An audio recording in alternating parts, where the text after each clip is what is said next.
Welcome to This Week in East Brunswick. Today we stop by East Brunswick High School, where a press conference was held for 3 student athletes to announce their collegiate athletic commitments. Then Al Nygren continues his New Jersey Film Fest Filmmaker interviews as director Catherine Brebec stops by the EBTV studios. And we visit the East Brunswick Historical Society for the second installment of The Dark Side of New Jersey. All this plus a special look at what the East Brunswick Public Library did to honor Martin Luther King Jr. So stay with us.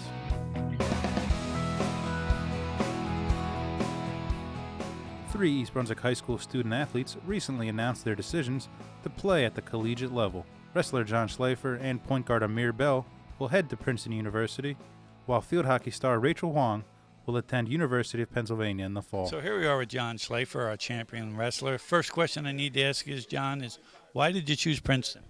Well, obviously Princeton has a very big name in undergraduate studies. I'm thinking about majoring in material science in the School of Engineering. John, for the young kids out there, first question is the recruiting process. Tell us about the recruiting process, so maybe these young kids who are going to emulate you and you're their role model, they want to follow what you're doing. Well, I first started getting recruited by colleges before my junior season, and part of that was from my high school accomplishments, but I think most of it was from the off-season tournaments that I participated in. Okay, wrestling, is that a family thing? What brought you up? I know your younger brother wrestles, but how did you get started it and why? Well, when I was younger, I participated in swimming, gymnastics, and judo. And I really like judo because of how competitive it was. Just one-on-one. The tougher man wins. And once my family and I moved from Israel to New Jersey, there weren't that many places where I could find judo. So I decided to try wrestling, and I like that even more, actually. And did you wrestle at the East Brunswick Wrestling Club? Yes, I did wrestle in a wrestling club for about 4 years, and I also joined another club in East Brunswick. All right, well, that's John Schleifer, and we wish you best of luck. John is currently undefeated, the #1 rated 160-pounder in New Jersey. Good luck, John. Now it's Amir Bell, who's also going to Princeton. And Amir, just like John, I need to ask you, why did you choose Princeton? Well, Princeton is the greatest school in the country, best academic school. It's got a great basketball tradition, so there was no other place for me to go, and I think I can excel there. Tell me about the whole recruiting process. When did it start, and who didn't get your services, if you don't mind? Well, summer of sophomore year going into junior year in AAU, we play in like showcase tournaments where coaches can come. And at that time, I had a couple Ivy League, a couple like Patriot Leagues. Also had couple like mid-majors. But compared to the rest, Princeton was far better. And I just saw myself being able to do a lot more at Princeton from the connections and just the basketball tradition. And obviously they're recruiting you as a point guard. Yes. For the young kids out there, how are they to get noticed so they're going to be recruited? What would you suggest for those young basketball players? I'd say when you're playing, just always give your all. Coaches love hustle and hard work and people that do the little things, so that's the best way to get noticed, and always work on your skill. Coaches love skill, and they believe they can work with any player and make them better. 10 years from now, Amir, I'm going to be here interviewing someone else, and we're going to be talking about you, because in 10 years you'll be doing what? Hopefully I'll be maybe just finish up playing basketball, maybe overseas, I don't know, continuing my career, hopefully going into business, maybe even a coach if that's where it takes me. There's no doubt in my mind you'll be an outstanding coach. Amir, I always wonder what makes athletes tick. What motivates you more? And you've had a lot of wins in your career. The thrill of victory or the agony of defeat? What motivates you more? I hate losing. Losing is the worst. Like, you always think about what you did not to win the game, and when you win, it's a great feeling, but it doesn't stick with you that long. But losses, they seem to stick with you forever. So it's the loss that drives you to get better, so you can never feel that again. Well, I know we're going to be successful. I know you're going to have a great year. Best of luck to you and your team, and thanks for helping out today. Thank you. Appreciate it. And now we have our All-State field hockey player, Rachel. Rachel's going to be going to Penn in the fall. Rachel, I know I've asked you this many times, but tell our audience again, why did you choose Penn? Well, I really liked their academics because they were obviously strong in that, and also their field hockey program. I really liked how they were trying to rebuild it, and since we have a new coach, she's looking to make a really big impact in Ivy League play. And tell me about the position they're recruiting you for. They recruited me as a forward, so I get to score goals, but also I do like defense, so if they decide to put me at defense, I'll be there too. Now, Rachel, so what are you going to major in at Penn? I'm going to major in cognitive science. Can you explain that to me, please? Well, I'm going to be learning a little bit about psychology. I'm also going to be covering neuroscience, computer science. I think there's a little bit of philosophy in there, so it's an interdisciplinary major. Now, I know you're the role model to some of our 9th and 10th graders. What can they do to get the exposure you got to help the recruiting process for college field hockey? Well, I think they need to be motivated and inspired to improve, and that's what really took me to from high school sports to club sports, and that's when I got into the recruiting world, and then I started playing more in tournaments and having coaches look at me. And then the coach, they would write letters and call. Tell us about that whole process. Well, it was a lot of back and forth between emailing, giving them your schedule, telling them where you would be talking, well, not talking to coaches, but having them be there and watching you while you play. And basically, you just had to stay on top of emailing them. You've had many, many accolades and awards over the year, many highlights, but what would be your most memorable or happiest memory of your high school career? I would say it was the little things, like the pregame rituals that we had with the team. I can remember when we had I think it was sophomore year when we won the GMCs, we were in the snack bar and we pretended that was our away bus. So we all got into I guess like a bus formation, and we sat there and like sang songs. We really like pumped each other up, and then when we walked out of the snack bar, we walked off like we were getting off of the bus and like held hands. Well, that's why you're a great captain, a great leader, and a great role model, because obviously you put the team first. I thank you for everything you've done for East Brunswick, and I know you'll be successful at Penn, and good luck to you. Thank you.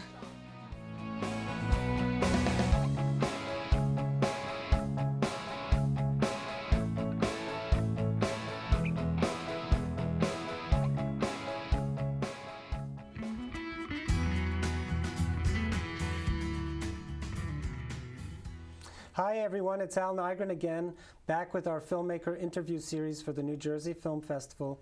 Just a reminder, the New Jersey Film Festival is going to be taking place from January 24th through April 27th on select Thursday, Friday, Saturday, and Sunday evenings at Rutgers University. Our state-of-the-art facility, Voorhees Hall, room 105, seats about 260 people, has stadium seating, cushy chairs, high-definition projection, a wonderful sound system. Plus, there's going to be free food for all of our competition screenings, courtesy of Jimmy John's, and we'll have a number of other establishments providing free food. So come and join us. Today, we have a documentary filmmaker here. Catherine Brebec is the director of a very important film that has a New Jersey focus. It's called A Life Outside. Tell us a little bit about this film and how you got involved, Catherine. Well, the film, in essence, is around 6 New Jersey men who have been surfing since they were 10, 11 years old. They're all from the Seaside Heights, Seaside Park area. And they've been surfing for, well, they're all in their early 60s now, so a solid 50 years. Mm-hmm. I met them because I started surfing. Wow. And I was totally caught by, I'm still starting surfing, by the way. But I was totally just amazed by their stories and really the longevity of their passion. Yeah. It's one thing to get into something and love it and do it, but 50 odd years, still doing it to this day with the same exact passion that they had then. Yeah. So. And then they look great for 60. I mean, I thought these guys don't look. Yeah, yeah. I mean, you have to be in really good shape to surf at all, but to surf well. But this film is not just a surfing movie. It isn't a surfing movie. I mean, things changed for you while you were making the film. What happened? Yeah, I didn't plan on Hurricane Sandy, that's for sure. But really, very early on, well before the hurricane, I felt that the pier, the casino pier, was a character in the film itself. There was one day I was underneath filming, walking through, there's a lot of the shots in the film, and I just felt, I mean, it's really it is an icon now, but it was then too. And these guys grew up there. So it became part of the place became very important to the story.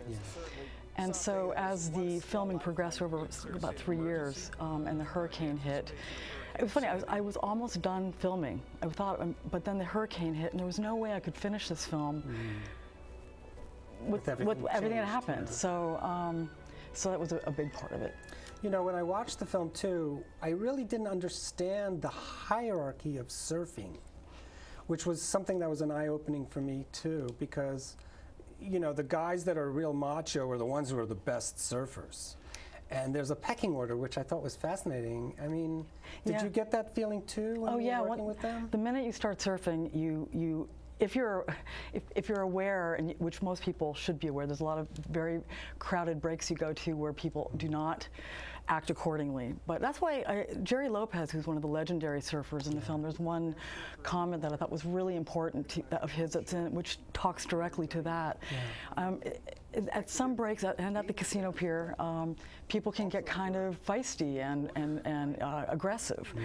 But ultimately, the Hawaiian spirit is that you have such a respect for those who come before you and such a respect for those who are better from you that ultimately the best way to be is just to respect and learn from those who are better than you.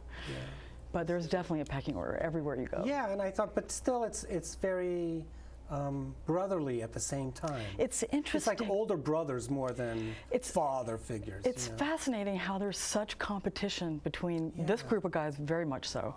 But I think as you go out in other surf groups too. But yeah, there is a strong brotherhood, and they've been friends for as long as they're surfing, and they're really, really close and grown up and traveled the world together, you know. So well, I remember when I was in high school, Seaside Heights was the place to go for your prom. Really? Yeah, so it has, you know, I went to school in New York City, and so you would come to Jersey to escape the city and to go to the beach. It was really an amazing thing. So it was nice to see it go full circle with these guys who are, unfortunately, I have to say they're close to my age, and so I saw a lot of myself in these guys too. And I think a lot of baby boomers would. But tell us some of the problems that you had with this film.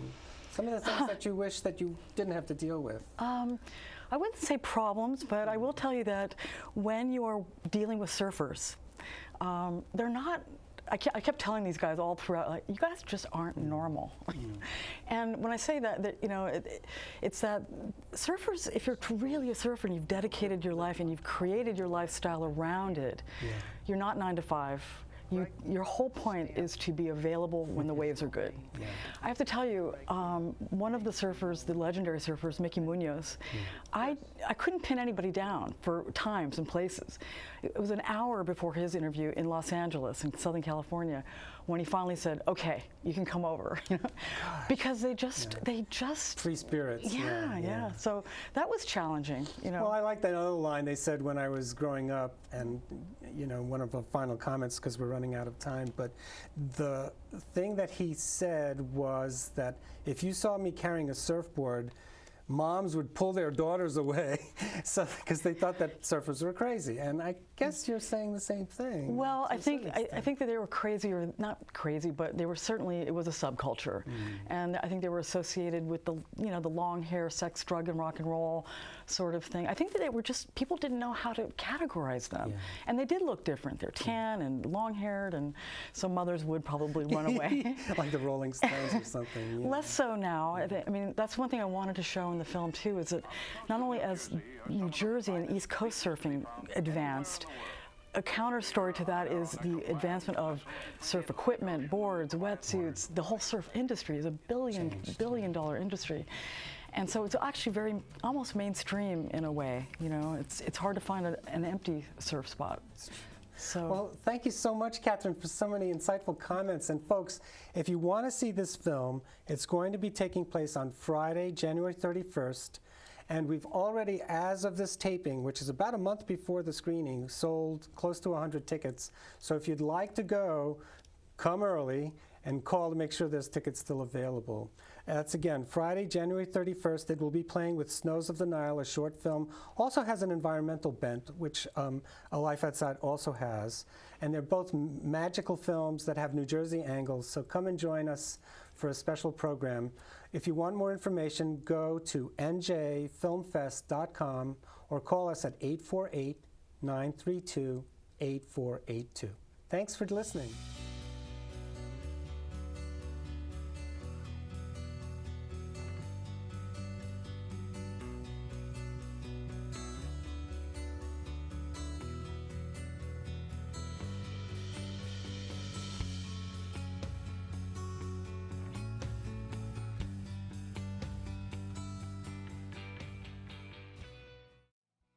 As part of the East Brunswick Historical Society's series of talks on the dark side of New Jersey, author Robert Zorn spoke last Sunday about his book, Cemetery John, the undiscovered mastermind of the Lindbergh kidnapping. Zorn recalls his father's story of growing up in the Bronx next to a neighbor he believes to be the mastermind behind the crime. As it turned out, my late father, Eugene C. Zorn Jr., a nationally recognized economist, in fact, just 2 days ago would have been his 98th birthday. But as a 15-year-old boy, he unwittingly witnessed two of his neighbors from the South Bronx, John and Walter Knoll, meeting with a fellow named Bruno in Palisades Park, amusement park in New Jersey, and they were discussing in German a place called Englewood. Now these fellows, all of a sudden, there's three of them here standing with my father, and they begin to converse in German. Now John knows that my father can't speak German. Both my grandparents had been born in the States, and so in the Zorn home, German wasn't spoken. So he felt free and comfortable about speaking in German right in front of my dad. Well, my dad is picking up that they're calling this third guy Bruno. And my dad also picks up that they are talking about some place called Englewood. Fast forward a few decades, and my father walked into his Dallas area barbershop and picked up an article about the Lindbergh kidnapping and realized that this fellow Bruno that John and Walter had been talking to must certainly have been Bruno Hauptmann, the man who went to the electric chair closed mouth for the crime of murdering the Lindbergh baby. So my father's reading about this fellow named John who had met with the intermediary at Woodlawn Cemetery right there in the Bronx, and had ultimately collected the $50,000 in ransom money at another Bronx cemetery. So my dad didn't know anything about this fellow that was named, became known as Cemetery John. Then he's reading, okay, so he's got that Bruno and he's John, and he's reading about how the Lindberghs had once lived in Englewood, New Jersey, and were living in Englewood before the crime took place. And then my father started thinking, wait a minute. And of course, this strange meeting in 1931, roughly 9 months before the crime took place, this kidnapping took place, I saw a guy named John talking to a guy named Bruno about a place called Englewood that was 3.8 miles north of this Palisades amusement park. And for some reason, this fellow John had to send me home. Well, it's been an amazing journey that I've been on for several years. On my father's deathbed on Christmas Eve 2006, I held his hand and promised to take up his investigation and someday tell his story to the world. And not really knowing what I would find in this journey as an accidental detective, I uncovered one piece of compelling evidence after another, suggesting that my father was indeed right, that his neighbor John Knoll, who was completely unknown to history, was in fact the mastermind behind this crime. The gist of this book here that I've written, Cemetery John, really is to tell my dad's story as well as to make the case against John Knoll. What I've been working on since is, I've been challenged by a good friend, and he's helping me with this, but is the ultimate test of this story and this theory is then to take all the tiny pieces of evidence, seemingly inert, misunderstood, overlooked, perhaps even stuff that very few people even know about, all these tiny pieces, particles of evidence, and try to thread them back through the needle eye of my father's story and see what emerges, see what story emerges. No, all shallow, very small, shallow steps. No great leaps of speculation, just all very small, shallow steps. And what I'm finding is that it's telling a quite haunting story. For more about this case and Mr. Zorn's book, go to www.cemeteryjohn.com. I'm disappointed at our refusal to act. Actor Marvin Jefferson portrays Dr. Martin Luther King Jr. at the East Brunswick Public Library on January 19th to celebrate the American federal holiday. Which could lead to national disaster. It's called Martin Luther King Jr. a Chautauqua. My name is Marvin Jefferson, and the program is basically looking at a particular point in Dr. King's life. And hopefully what I try to do is to set it up in such a way where people will get a sense of what it was back then. Chautauqua means first-person historical narration, and that means that you take on the persona of a historical figure. And so what I'm going to attempt to do is to take on the persona of Martin Luther King Jr. and hopefully transport the audience back to that time. I remember there was a friend of mine who didn't live next door because he was white, and his father owned the store, which was next, across the street from our home. And we played all the time. We had no problem with playing. We were very good friends. But one day, he came to me and said, well, I can't play with you anymore because you're colored. And he walked away. And I was, hurt by it, but I was very confused. Well, why would you not want to play with me? And so I went home, and I told my mother and my father what happened, and they had to tell me, as every Negro parent had to tell their child at some point or another during that time, that, well, this is segregation, and we're living in the segregated South, and there's a history of slavery, but don't you feel that you are lesser than anybody. Make sure you know that you're somebody. Don't let this affect you in any way. And of course, your parents are stammering and stuttering, trying to explain to a child. I went through that experience myself with my own daughter. You see, oftentimes we would be driving to various places, and we would go past the amusement park called Fun Town. And my little daughter, Yolanda, would say, well, Daddy, I want to go to Fun Town.